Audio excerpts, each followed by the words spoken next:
Okay, good morning, first of all. So here's what we've got. James Cook is expected to practice today. I'll start there. We signed Tre Herndon and released Matt Sokol. Appreciate everything Matt did. Really good person, player as well. Again, the reminder of the business here, business side of things. From an injury report standpoint, we've got Sed Van Pran, Max, Alec Anderson, Khalil, Curtis Samuel, Shaq Thompson, Tyler Bass, Tyler Grable, all will miss practice today in full. And then Derek Forrest will do special teams and individual, and then we'll see from there what he can do. Same with Daquan Hardy, special teams and individual. He will not have contact today, dealing with a shoulder. Derek Forrest dealing with an ankle. Limited will be Cole, Taylor Rapp, and Caden Prather. I think that should cover most of them.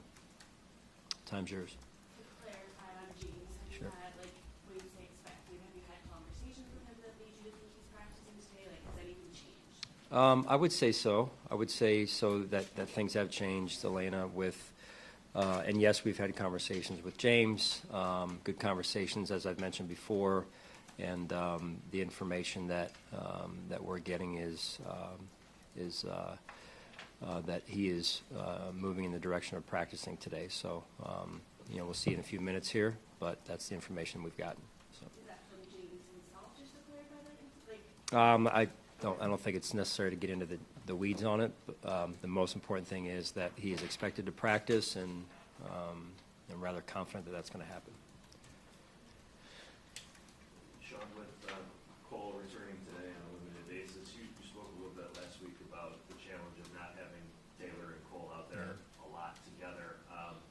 Where do you assess that, that position? Because time on task for those two guys is pretty important. Yeah, it's huge, Jay. It really is. I mean, to be a good defense, you've got to have, that component of good safety play, and not anything against the guys who have been out there. I think they've been playing well, quite honestly, DeMar and the other guys that have been back there. And let's not forget DeMar, played quite extensively last year for us, so we have a lot of confidence in him. That said, when we're just focusing in on Taylor and Cole, that continuity together is important. Cole's been out there. T-Rap's been out there quite a bit.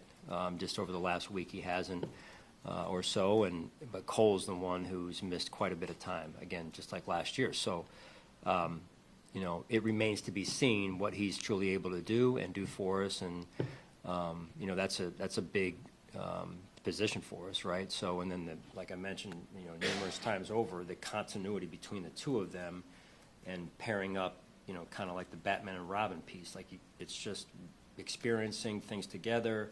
How did you see it? How did I see it? Being in the film room together, it's huge, and we're getting short on time. With in regards to Cole in particular, you referenced it there. How tough is that as a coaching staff when you've made an investment in a player and you want to see, but you haven't really been able to tell with the injuries? Yeah, you get a little bit. There is some level of frustration. But it's not the first time, right? You always deal with, things this time of year or through the course of a season, and you adjust. That's what we as coaches do, and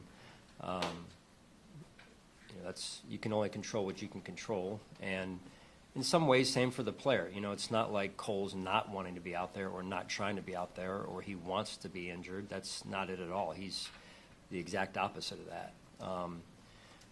That said, there is a piece of this that, hey, we don't know because we haven't seen enough at this point. So it's a little bit of a question mark right now in terms of the position overall, but it is an important position for a defense. Sean, you had such a unique thing with Micah and Jordan, and I know that's in the past, but has it, not specifically to these players or the injuries, but has it had to make you change the way you look at the position for your team, just because you had that experience? They were out there, it seems like, all the time, and between injuries and youth, it's different now than it was then.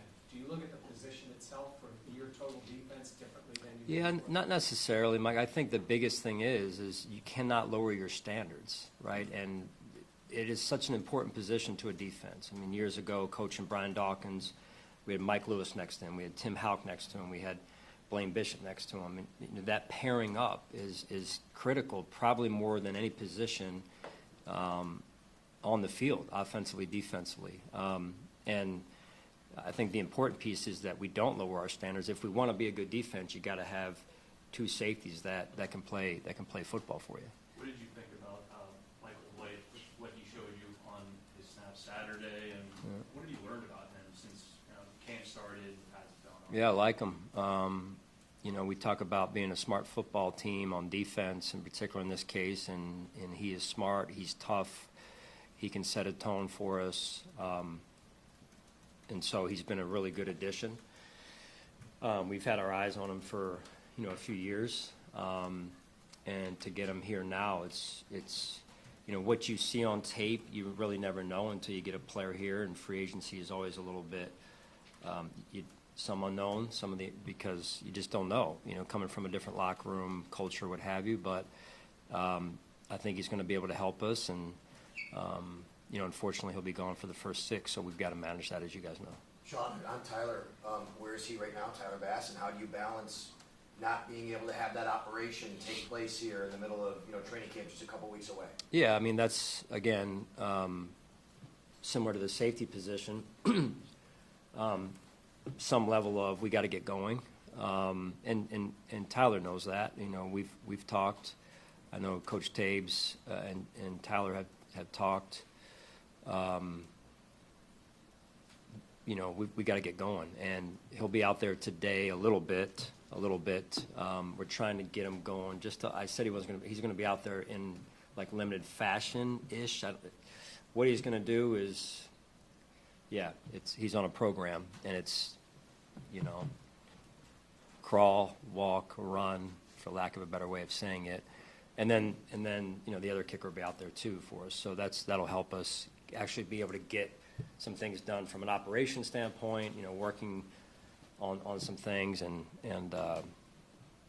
it's, we're getting closer, like for all these guys who have been out, a significant amount of time, we're getting closer and closer to the start of the season, and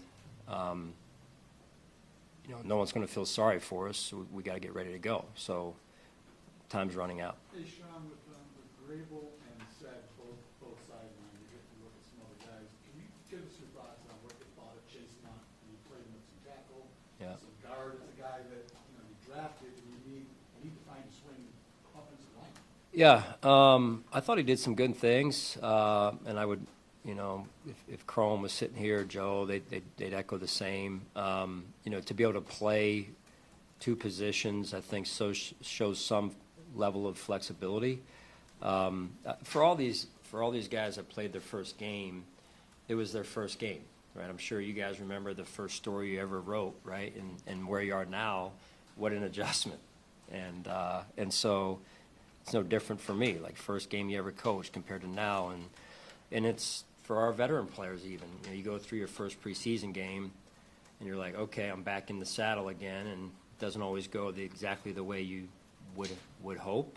But the adjustment from game 1 to game 2 for these players, young players, older players alike, is important. And this week here is a big week for us. From practice the next couple of days, 2 hard practices that we have drawn up, and then obviously traveling to Chicago and practicing against them, and then playing on Sunday night. Do you have any timeline on Maxwell Harrison in terms of when he can start kind of ramped up again? Yeah, I don't have any true updates other than he is, off the crutches and starting to move around a little bit more, and starting to move around now, walk through for the first time. So, it's a little bit like Cole's situation last year. When you get injured, unfortunately, as a young player, you're missing a ton of fill in the blank reps, experience, technique work, fundamentals, all those things, and so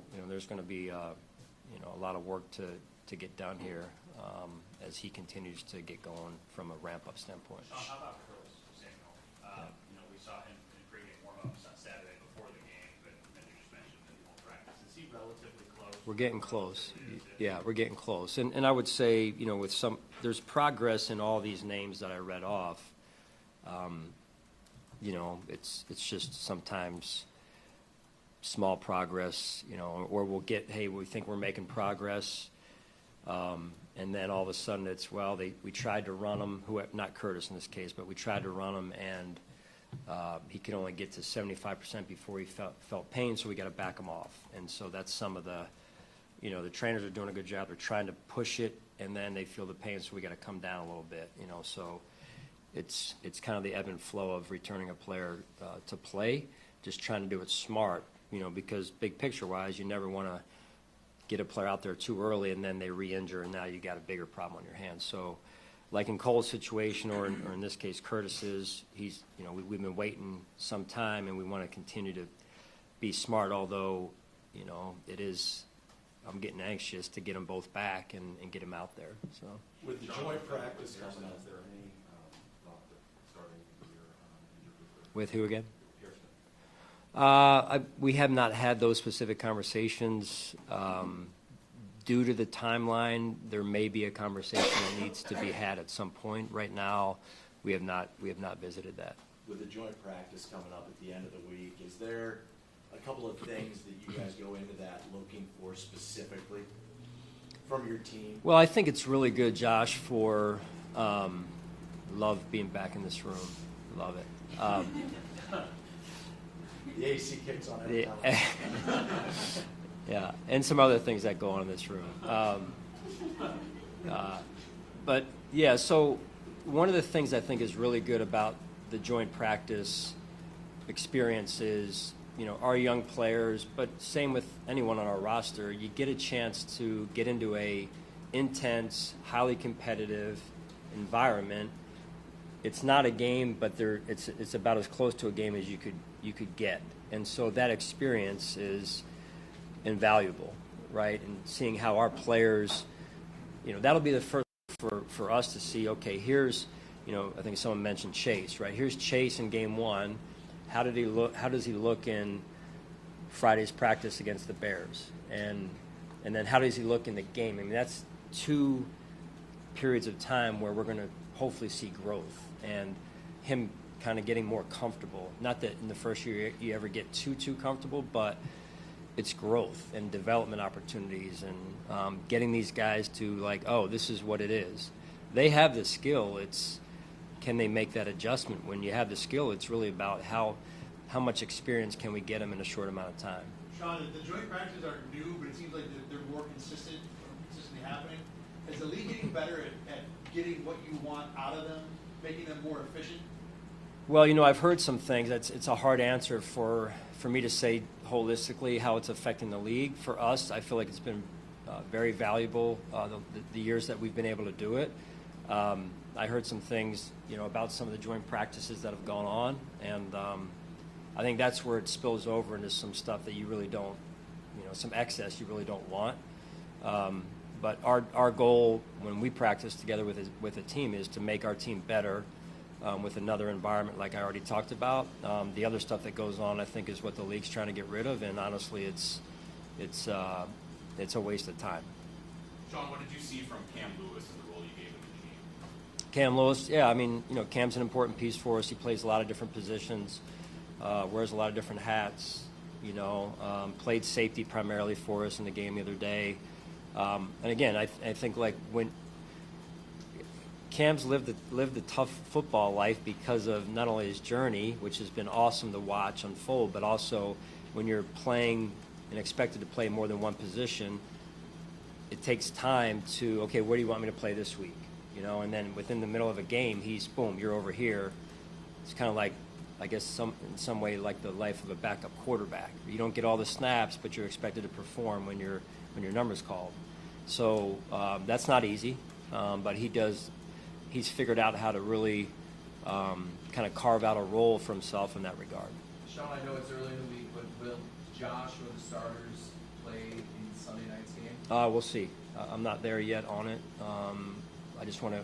We've got a big practice today to get through, and then tomorrow, and then as a staff, we'll talk about it some more at that point in time. You talked about Taylor Rapp and Cole Bishop missing out on some of those important snaps, but in your linebacking unit, you've got Terrell Bernard and Matt Milani, who had some valuable time together. I think they only played less than 10 games together when Matt Milani was healthy. Yeah. How valuable has it been to see them on the field throughout the almost entire training camp? Yeah, it's important. I mean, TB's though missed, I don't know, a week or plus, so, and then Matt missed some time last year. So again, continuity, consistency, experience together, we could use it, and we need it.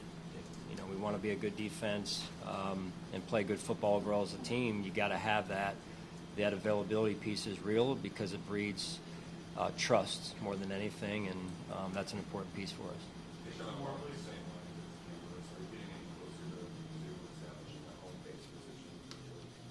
Yeah. The answer is no. But it's no in a good way. No from the standpoint of he has shown that, and the reason why we drafted him, that flexibility, he has shown that since he's gotten here.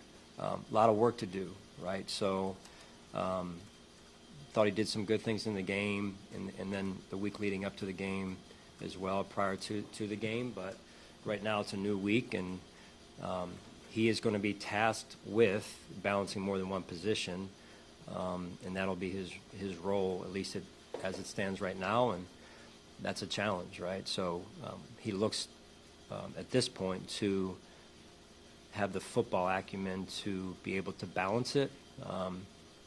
We'll see as we move forward here.